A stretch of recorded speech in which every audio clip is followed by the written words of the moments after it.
Hey guys, Vick here, back with another video.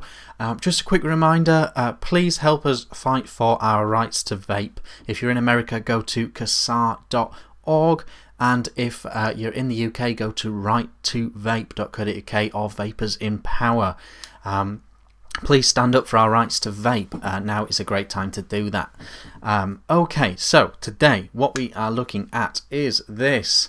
The theorem from Wismec. I know, it's been out ages, everyone's done a video already, but we're going to do a little video just to do a little is it all that. I'm also going to show you how I build it and how I wick it.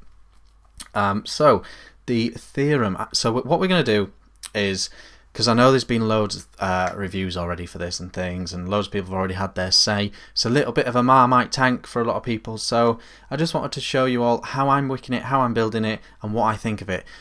So what we're going to do is we're going to really quickly go down low. I'm not going to show you all the packaging and all that stuff. I'm going to show you how it works and how I build it and how I wick it. Then we're going to come back up top for a really quick summary. So see you in a second.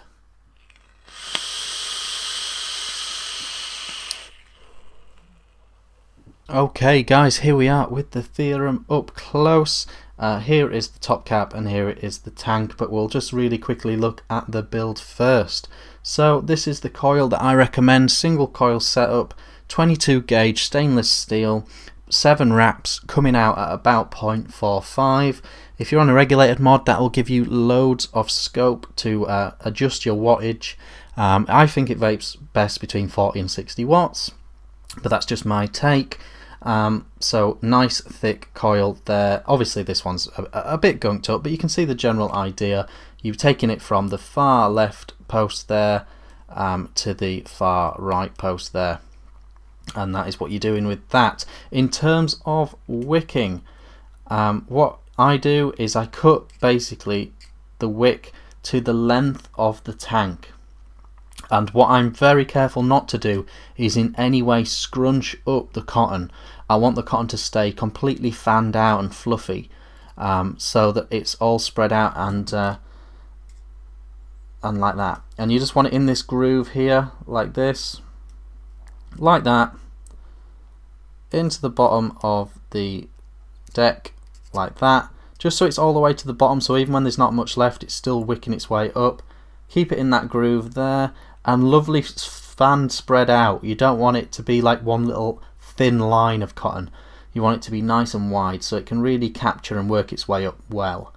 And that is how you juice it up, in my opinion. So we'll put this glass back on. Make sure that's all well solid on, and so that you're back together now with the tank on top. From this point, if you want to fill it, you basically stick your juice in this hole and you fill it to the top. If you're doing it for the first time, what the best thing to do is fill it to the top, but then come back like 20 minutes later when it's all wicked up and put some more in again. People complain about the capacity of this tank, but in my opinion, once this is all full of juice and then you fill it up again, I think it's pretty good. It does get through it, but that's because you're vaping it hard. So I think it's pretty good. So it should look like that when it's all back together. I know it's tricky to see through a juiced up tank. Okay, so that's how I set it up. Then underneath this is where you have got your airflow control. Now I'm in single coil mode. That is how I recommend you use it. I think it works better as a single coil tank, but your adjustable airflow is along the bottom here. So if we loosen this up, you can see that your air holes there. So that's halfway, and that's fully open there. I'm sort of doing it about like there, maybe 2/3 open, and then you just turn this. It's a tiny bit fiddly, but then you just turn this, tighten it all back up, get it all nice and tight, and you're back together again. Then all you do is you just pop it so that this little nub here, this rubber nub, goes in that fill hole like that, and you're all back together. And that's how I'm setting up the theorem. See you up top. Okay guys, that was the theorem down low. That's how I wick it. That's how I build it. I think it's actually a really tasty, tidy single coil tank. It wicks effortlessly, absolutely effortlessly like this. No problem at all, and a piece of cake to do. Really standard single coil in there, nice big fat stainless steel. Coming out at about 0.45, something like that, which I'm using it on a mech, and that's just a nice little vape for me like this. I'm enjoying it like this. I would say the flavour on this tank is excellent. It really is excellent. You know, you're really close to that coil, the airflow is directly above, and it creates a nice tasty thing. You know, the airflow availability is massive, you know. I prefer it as a single coil. It's easier to refill, and it's just that steady away vape that you get from a single coil that I think really like. I really like just the steady vape. I'm not out to impress anyone with this tank. I'm just vaping away. That's how I like it. So I think the flavour is excellent, and that is how I build it down low.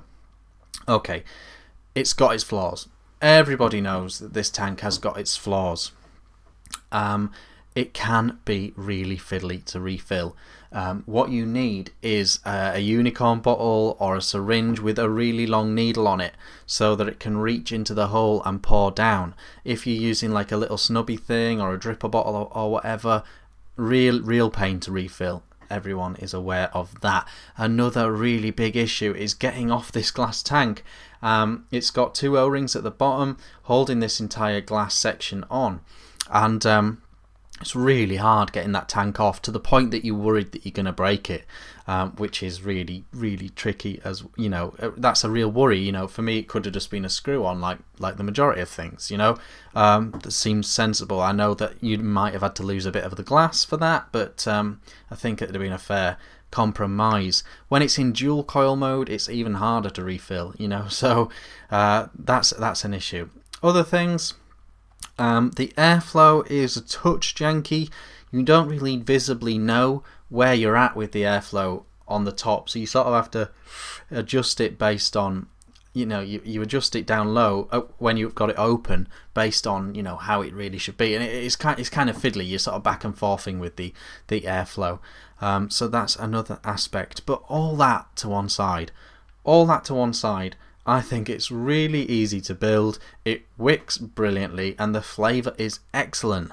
And for me, that is the underlying factors. Would a V2 rock? Yes, a V2 would be epic. Or even if they just supplied some new components to upgrade this, that would be cool as well. But yeah, it has its flaws. It does have its flaws. But actual vape quality of this, I think, is great. I think it's genuinely good, and that's my opinion on it, guys. I've been Vaping Vic. Loads and loads and loads of things to review, so I'll see you again really soon.